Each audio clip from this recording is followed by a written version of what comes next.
Doctor Khalilur Rahman জনাব তারেক রহমানের রাজনৈতিক বিশ্বাসযোগ্যতা বিনষ্ট এবং জনগণকে বিভ্রান্ত করার এবং মানুষের মাঝে তার মর্যাদা ক্ষুণ্ণ করার হীন উদ্দেশ্য নিয়েই এই বক্তব্য রেখেছেন, যা দুর্ভাগ্যজনক বিভ্রান্তির কবলের মধ্যে পড়ে। সুসময়ে হঠাৎ করে তিনি উড়ে এসে জুড়ে বসে উপদেষ্টা হয়েছেন।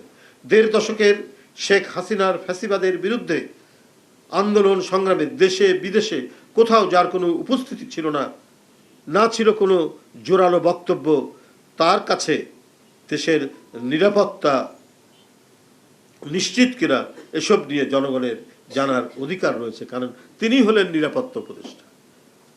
মানবিক করিডোর বা চ্যানেল নামে বাংলাদেশকে যুদ্ধক্ষেত্রে পরিণত করার পায়তারা করা হচ্ছে। তিনি বাংলাদেশকে অস্থির করার পরিকল্পনা করছেন, কিন্তু আমরা তা হতে দেব না।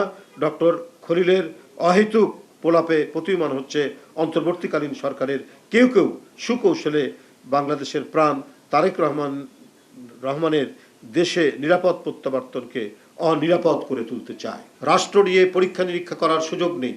ডক্টর খলিলকে অবিলম্বে জাতীয় নিরাপত্তা উপদেষ্টার পদ থেকে সরিয়ে দিয়ে দেশে বিদেশে তার অবস্থান সম্পর্কে সম্পূর্ণ তথ্য দেশের জনগণের সামনে হাজির করতে হবে।